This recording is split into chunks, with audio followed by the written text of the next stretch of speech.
وعن ابن عمر رضي الله عنهما عن النبي صلى الله عليه وسلم قال: لا حسد إلا في اثنين، رجل آتاه الله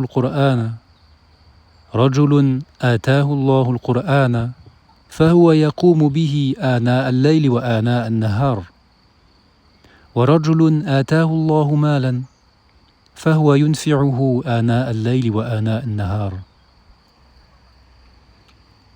رواه البخاري ومسلم. De la part de Ibn Omar, qu'Allah les agrée tous deux, lui et son père, d'après le prophète sallallahu alayhi wa sallam, il dit: ne suscite l'envie d'autrui que deux choses. Un homme à qui Allah a accordé le Coran et le pratique aux heures de la nuit et aux heures du jour. Et un homme à qui Allah a accordé des richesses qu'il dépense durant la nuit et durant le jour. Rapporté par Al-Bukhari et Muslim. Al-hasad huna laysa al-hasad al-shar'i, bal al-hasad al-lughawi. La hasad ici, l'envie qui a été désignée dans ce hadith, ce n'est pas l'envie légale islamique, al-hasad, mais c'est une hasad linguistiquement parlant. Ça désigne ici pas la jalousie destructrice, interdite, qui répond aux conditions de l'hasad.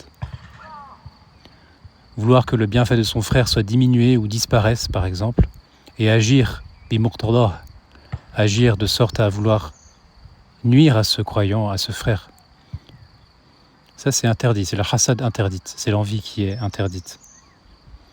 Mais ici, al-hasad, l'envie qui est désignée, c'est al-ribtah. L'envie linguistiquement parlant, al-ribtah. C'est le souhait légitime de posséder un don semblable. Donc c'est une envie ici, une sorte d'envie qui n'est pas interdite.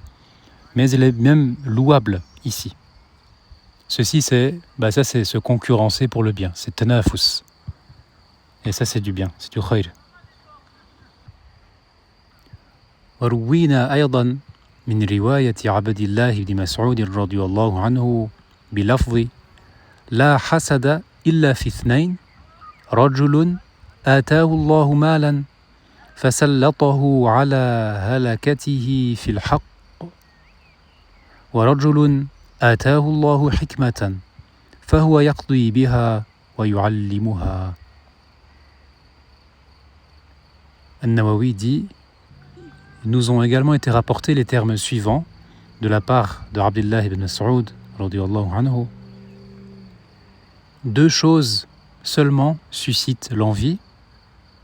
Un homme à qui Allah a accordé des richesses et qu'il a rendu capable de les dépenser entièrement en ce qui est juste.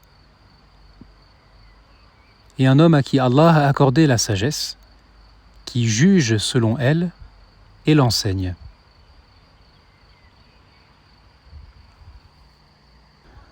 Dans la version d'Ibn Mas'ud, nous comprenons que la sagesse prend comme la place du Qur'an al-Karim de par son mérite. Mais ce que les commentateurs expliquent ici, c'est que les deux sont liés en réalité. De parmi les sagesses élevées selon le jugement d'Allah, il y a le fait de réciter le Qur'an et de l'enseigner. Il y a le fait d'apprendre le Qur'an, le réciter et l'enseigner.